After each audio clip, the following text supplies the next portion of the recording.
Hello friends, ELF की जानब से मैं हूं मोहम्मद असद इलियास नजम। इस वीडियो में मैं आपको पढ़ाऊंगा SDLC के बारे में, SDLC की फेजेस के बारे में, और फर्स्ट वन जो फेज़ है उसको हम डिटेल में पढ़ेंगे इस वीडियो में, और प्रैक्टिकल एग्जांपल्स भी मैं दूंगा इसी वीडियो में। तो देखते हैं SDLC क्या चीज़ होती है। SDLC स्टैंड फॉर होता है सिस्टम डेवलपमेंट लाइफ साइकिल। ये सिस्टम को डेवलप करने का एक लाइफ साइकिल है, उसे कहते हैं SDLC। Organised way to develop a system. Basically जो SDLC होता है ये किसी सिस्टम को डेवलप करने का, उसको मैनेज करने का एक ऑर्गेनाइज्ड वे होता है। उसे एक अच्छी तरह से तरतीब दिया गया होता है। जैसे कोई स्कूल है, अगर स्कूल में प्रिंसिपल नहीं है, उसमें कोई मैनेजमेंट नहीं है, उसमें कोई पूछने वाला नहीं है, तो वो स्कूल अच्छी तरह से नहीं रन हो सकता। टीचर्स अपनी मर्ज़ी से आएंगे, अपनी मर्ज़ी से जाएंगे, पीएन अपनी मर्ज़ी से आएंगे, अपनी मर्ज़ी से जाएंगे, स्वीपर्स सफाई नहीं करेंगे, स्टूडेंट्स आएंगे नहीं, तो स्कूल किसी चीज़ का नहीं होगा, उसमें कोई फ़ायदा नहीं होगा, ना स्टूडेंट्स को, ना टीचर्स को पढ़ाने का, ना स्टूडेंट्स को पढ़ने का। और ओवरऑल क्या होगा कि वो जो बगैर तरतीब के एक स्कूल होगा, क्योंकि वो एक सिस्टम के थ्रू काम नहीं कर रहा होगा। तो इसी तरह कोई भी सिस्टम होता है उसे एक ख़ास तौर तरीके से तरतीब दिया गया होता है, और हर सिस्टम जो है किसी प्रॉब्लम का सलूशन होता है। ये बात याद रखनी है, हर सिस्टम किसी प्रॉब्लम का सलूशन होता है और उसे ख़ास तरीके से तरतीब दिया गया होता है। Each organisation requires relevant system to run properly. हर ऑर्गेनाइजेशन को अच्छे तरीके से रन करवाने के लिए एक सिस्टम की ज़रूरत पेश आती है। बेशक वो स्कूल सिस्टम, जैसे कि मैंने एग्जांपल दी, मेडिकल स्टोर। मीन क्या हुआ, जिसने स्टोर ओपन करना था वो पहुंचा नहीं, वो पहुंचा शाम को, और सारा दिन कस्टमर्स आते रहे और सेल्समैन बाहर खड़े रहे। तो मीन क्या हुआ कि वो अच्छे सिस्टम के थ्रू, अच्छे जो तरतीब के थ्रू नहीं चल रहा, वो बेतरतीबा सा है। उसमें किसी कंपनी को कोई फ़ायदा नहीं हो रहा, कस्टमर्स को कोई फ़ायदा नहीं हो रहा, वो अच्छी तरह जांच नहीं कर सक रहे कि उन्हें किस टाइम मेडिसिन मिल सकेंगी, किस टाइम नहीं। तो ये क्या हुआ कि एक बगैर सिस्टम के थ्रू ये काम हुआ। एक जो सिस्टम होता है वो well developed, well organised, well arranged होता है। दोस्तों उसके बाद हैं इसकी कुछ फेजेस। फर्स्ट वन है preliminary investigation, analysis, design, coding, testing, implementation, maintenance. दोस्तों आज की वीडियो में हम फर्स्ट वाली को डिटेल में पढ़ेंगे, जो कि है प्रीलिमिनरी इन्वेस्टिगेशन। तो इसमें क्या होता है, ये फर्स्ट स्टेप है in developing and managing system. Basically किसी भी चीज़ को, जब आप किसी भी काम को स्टार्ट करते हैं तो कहते हैं आपकी बेस कितनी अच्छी है।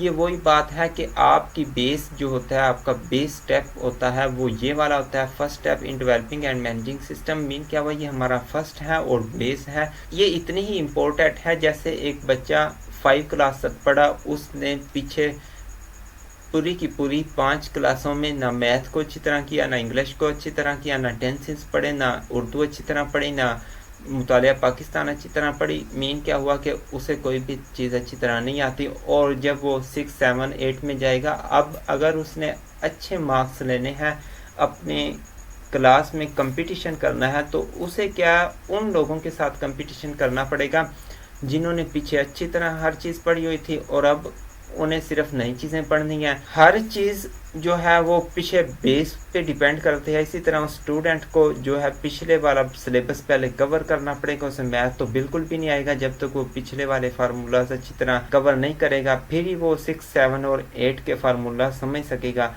तो होता क्या है, हर चीज़ अपनी बेस पे डिपेंड करती है, इसीलिए कहते हैं कि आपकी बेस बहुत अच्छी हो। तो जैसे आप कोई बिल्डिंग बनाते हैं तो तब भी कहते हैं कि बिल्डिंग की बेस अच्छी रखना।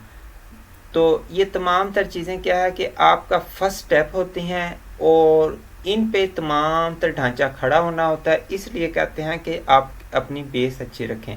तो जब भी आप कोई सिस्टम डेवलप करने जाएंगे तो उसमें भी जो बेस स्टेप होता है वो ये वाला होता है, और आपकी बेस अगर अच्छी बन जाएगी तो मीन क्या हुआ, आपका पूरे का पूरा सिस्टम अच्छा बन जाएगा। नहीं तो ये भी हो सकता है कि आपने अपनी छत भी डाल दी थी, तो फिर आपको दोबारा हर चीज़ उखाड़नी पड़ेगी, उखाड़ कर फिर शुरू से स्टार्ट करना पड़ेगा। जितना इन्वेस्टमेंट उधर लगती है, जितना टाइम उधर लगता है, जितना रिसोर्सेज फिर उधर लगते हैं। इसी तरह हर सिस्टम में यही हाल होता है। अगर आप अच्छे से स्टार्ट नहीं करेंगे उसे तो एंड पे जाकर आप जब इश्यूज देखेंगे तो आपको फिर वो दोबारा से स्टार्ट करना पड़ेगा। आपके रिसोर्सेज ज़्यादा लगेंगे, टाइम ज़्यादा लग जाएगा, कॉस्ट ज़्यादा आ जाएगी। तो ये तमाम तर चीज़ें फिर जो है महंगी पड़ जाती हैं एंड पे जाकर।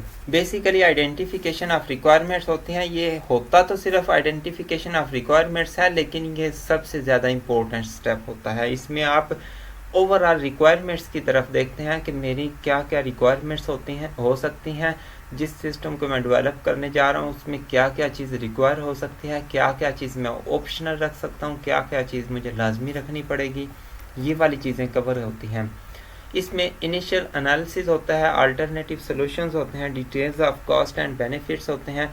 मीन क्या हुआ, इनिशियल एनालिसिस उसको कहते हैं इनिशियल टाइम पे जो आप रिक्वायरमेंट्स देखते हैं कि अच्छा ये चीज़ इतनी हो, ये चीज़ इतनी हो, ये चीज़ इतनी हो, हमें ये बिल्डिंग के लिए ये सीमेंट चाहिए, ये ईंट चाहिए, या ये बीम वगैरह चाहिए, ये आयरन चाहिए। ये तमाम तर चीज़ें जो हम देखते हैं ये होती हैं initial analysis. Alternative solutions mean क्या है, एक ही बिल्डिंग को बनाने के लिए, एक सिस्टम को बनाने के लिए या एक सॉफ्टवेयर को बनाने के लिए, जिस तरह एल्गोरिथम एक चीज़ है, किसी सॉफ्टवेयर को बनाने के लिए क्या मुख्तलिफ़ किस्म के जो हैं प्रोसेस हैं, रास्ते हैं उस काम को करने के, लेकिन बेस्ट वन आपने चूज़ करना है अपने लिहाज से। फिर मैं कह रहा हूँ कि बेस्ट वन चूज़ करना है अपने लिहाज से। जो आप सिस्टम बना रहे हैं आपने अपने सिस्टम के मुताबिक देखना है कि मेरे लिए बेस्ट वन कौन सा है। हो सकता है बहुत ज़्यादा और भी प्रोसेस बेस्ट वन हो, लेकिन उनके लिए आपके पास कास्ट ना हो। इसलिए कहा जाता है बेस्ट वन चूज़ करें अपने लिहाज से, कंपनी के बेनिफिट्स के लिहाज से कि कंपनी को कौन सा बेनिफिशियल लगेगा। उसके बाद details of cost and benefits, आपने ये देखना है कि इस पे कितनी कॉस्ट आ रही है और इससे कितने बेनिफिट्स आ रहे हैं हमें। तो दोस्तों इस स्टेप में फर्दर 5 स्टेप हैं, जिसमें system identification, system scope, alternative solution, feasibility study, preliminary plan. तो अब देखते हैं सबको one by one. System identification क्या होता है, must be identified clearly. Mean क्या हुआ, आपकी ये बेस स्टेप होता है, ये तमाम स्टेप्स का बेस होता है, इसलिए क्लियरली इसको आइडेंटिफाई करना बहुत लाजमी होता है।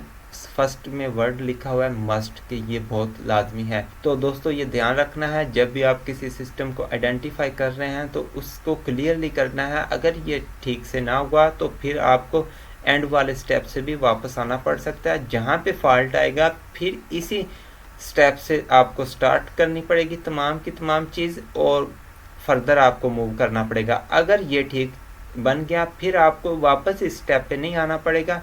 आगे कहीं पे दूसरे तीसरे स्टेप पे फॉल्ट आया और आपको 6वें 7वें में याद आया, 6वें 7वें में आपने उसे देखा, तो फिर 6वें 7वें से आपको दूसरे तीसरे पे आना पड़ेगा, फर्स्ट वाले पे नहीं आना पड़ेगा। तो इसलिए आपने हर स्टेप को बहुत ज़्यादा अच्छे तरीके से चलाना है, तब आपका सिस्टम एक प्रॉपर वे से डेवलप हो सकता है। Because whole SDLC depend on it, पूरे का पूरा SDLC इसी पे डिपेंड करता है, इसलिए आपको ये अच्छी तरह क्लियरली आइडेंटिफाई करना होगा। उसके बाद है सिस्टम स्कोप। सिस्टम स्कोप में दोस्तों बेसिकली आप देखते हैं मेरे कितने रिसोर्सेज लगेंगे, कितनी कॉस्ट आएगी, कितना टाइम लगेगा। लिखा हुआ है how much resources cost time required. हर चीज़ मुझे कितनी कितनी रिक्वायर है।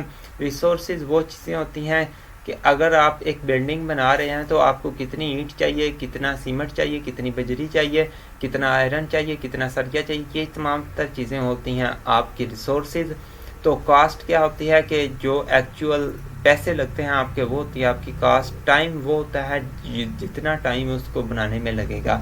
तो ये तमाम तर चीज़ें आप देखते हैं सिस्टम स्कोप में, और इनको भी उतने ही ध्यान से देखना है जितना पहले वाला स्टेप।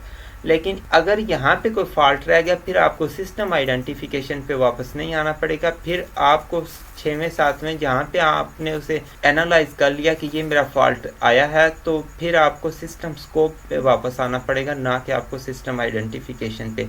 जहाँ से आप फॉल्ट छोड़कर जाएंगे वापस उसी स्टेप पे आपको आकर उसे ठीक करना पड़ेगा। तो इसलिए कहते हैं हर स्टेप को प्रॉपरली जो है मैनेज करना चाहिए, प्रॉपरली उसे देखना चाहिए, डिटेल में देखना चाहिए, कोई प्रॉब्लम तो नहीं रहेगी। फिर दोस्तों है अल्टरनेटिव सोल्यूशन। मैंने जैसा कि बताया हर चीज़ के मुख्तलिफ जो है ना सॉल्यूशन हो सकते हैं। जैसा एक आप फेसबुक जैसा ऐप बनाना चाह रहे हैं, एक वेबसाइट बनाना चाह रहे हैं, उसके पता नहीं कितने सॉल्यूशंस होंगे। अगर मैं नॉर्मल लाइफ में बात करूं तो आप एक बिल्डिंग बनाना चाह रहे हैं तो उसके पता नहीं कितने सॉल्यूशन होंगे। एक आप गाड़ी बनाना चाह रहे हैं, उसके पता नहीं कितने सॉल्यूशन होंगे। तो आपने सबको जो है आइडेंटिफाई करना है, सबको नोट डाउन करना है, लेकिन उनमें से बेस्ट वन चूज़ करना है। अपने जो बेनिफिट्स हैं, अपनी जो कंपनी और अपनी सिस्टम के जो बेनिफिट्स हैं, उनके लिहाज से आपके पास इतनी कास्ट भी है, इतना टाइम भी है, और उस चीज़ को नोट डाउन करके तब आपने उसको एक को सिलेक्ट करना है। Make sure many solution will be available, बहुत ज़्यादा सोल्यूशन होंगे हर चीज़ को बनाने के। So identify all but choose best one. हर किसी को आइडेंटिफाई ज़रूर करें, लेकिन चूज़ करना है बेस्ट वन को, कास्ट के लिहाज से, क्वालिटी के लिहाज से, टाइम के लिहाज से, रिसोर्सेज के लिहाज से। ये 4 चीज़ें तकरीबन यही होती हैं। इनको आप ज़ेरे गौर करते हैं जब भी किसी सिस्टम को चूज़ करते हैं, सॉल्यूशन को चूज़ करते हैं किसी ख़ास सिस्टम के लिए, तो तकरीबन ये 4 ही चीज़ें आइडेंटिफाई की जाती हैं, ये 4 ही चीज़ें ज़ेरे गौर की जाती हैं। हो सकता है आपके सिस्टम के लिए कोई सॉल्यूशन ऐसा भी आए जिसके लिए और भी कोई नई भी चीज़ आपको ज़ेरे गौर करनी पड़ जाए, लेकिन नॉर्मली यही होती है। Look at your competitors, look at drawback, deficiency and solve it। देखें दोस्तों, कंपटीटर की अगर मैं एग्जांपल दूं तो टिकटॉक एक ऐप है जो हर कोई यूज़ कर रहा है आजकल, जिस पे एक लिमिटेड टाइम के लिए आप एक वीडियो बनाकर अपलोड कर सकते हैं और उसे व्यूअर्स व्यू करते हैं। आपने अब अगर टिकटॉक जैसी कोई नई ऐप बनानी है, आपने क्या करना है कि टाइम की जो लिमिट है वो ख़त्म कर देनी है।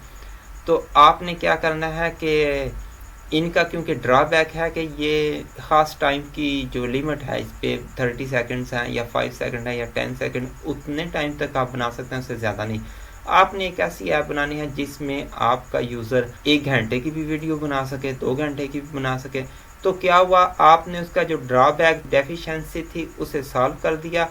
अब आप अपने कंपटीटर के मुकाबले में बहुत आगे हैं मार्केट में। तो इस किस्म की जो चीज़ें होती हैं, डेफिशिएंसीज देखी जाती हैं, उसे कहते हैं कि look at your competitors, look at drawback, deficiency and solve it, और उसको हल भी करना है, सिर्फ देखना नहीं, उसे हल भी करना है। इसी तरह अगर व्हाट्सएप की एग्जांपल ली जाए, वहाँ पे भी बहुत बड़ी वीडियो अपलोड नहीं होती सही तरह से स्टेटस में। तो इस तरह की जो एग्जांपल्स हैं ना, इनको आप देखकर अपने सिस्टम के लिहाज से आपने देखना है कि मेरे कंपटीशन में कौन है, और उस चीज़ को आपने सॉल्व करना है, उसकी जो ड्रॉबैक्स हैं। फिजिबिलिटी स्टडी में दोस्तों आप ये देखते हैं कि ये सिस्टम इन लिहाज से मुमकिन है भी कि नहीं। फिजिबिलिटी के ये कितनी हद तक मुमकिन है, ये कितनी हद तक हम कर सकते हैं, ये कहते हैं feasibility study. Possibility financial, political, time frame, social, technical. Financial होता है दोस्तों ये कास्ट वगैरह जो आपकी आती है, बजट कितना का, कास्ट कितनी आ रही है। बजट आपने पहले डिसाइड किया होता है कि यार मैं इतना बजट लगा सकता हूँ, 1 मिलियन 2 मिलियन लगा सकता हूँ, लेकिन एक्चुअल कास्ट हो सकती है 10 मिलियन पे। तो वो भी आपने देखना है कि फाइनेंशियली ये पॉसिबल भी है या नहीं। ये ना हो आप 1 मिलियन लगा कर बैठ जाए, वो सिस्टम ना उधर का हो ना उधर का, और आपकी इन्वेस्टमेंट सारी की सारी डूब जाए। ये चीज़ इसमें ज़रा गौर की जाती है। पॉलिटिकल इश्यूज होते हैं, ये भी बहुत ज़्यादा तकरीबन हमारे एशिया में ये ज़्यादा कॉमन है। आप अगर यूरोपियन यूनियन की बात करें या इंग्लिश कंट्रीज़ की बात करें, वेल डेवलप्ड जो कंट्रीज़ हैं वहाँ पे पॉलिटिकल इश्यूज कम आते हैं, तो ये हमारे एशिया में बहुत ज़्यादा आते हैं। टाइम फ्रेम के कितना टाइम आपने सोचा हुआ था कि इतने टाइम के अंदर ये चीज़ बन जाएगी, लेकिन उससे टाइम ज़्यादा तो नहीं लगेगा। आप जो सिस्टम डेवलप करना चाह रहे हैं वो वाली आपने चीज़ देखनी है।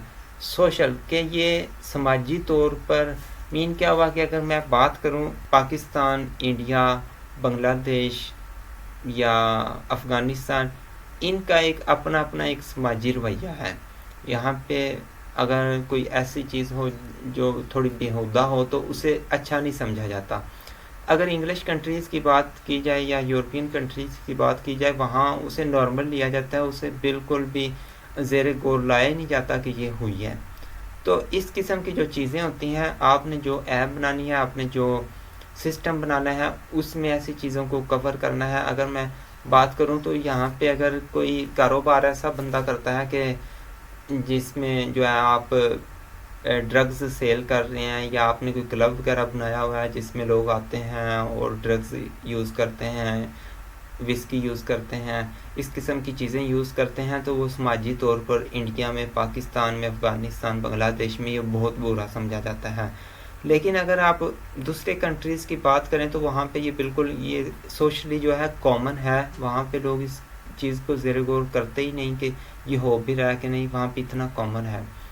तो इस किस्म की चीज़ को जो ज़ेर गौर किया जाता है उसे कहते हैं सोशल।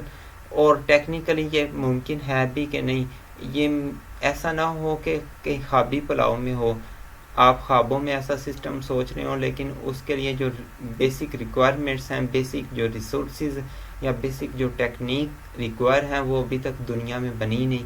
तो इस किस्म की जो चीज़ें होती हैं वो होती हैं टेक्निकल।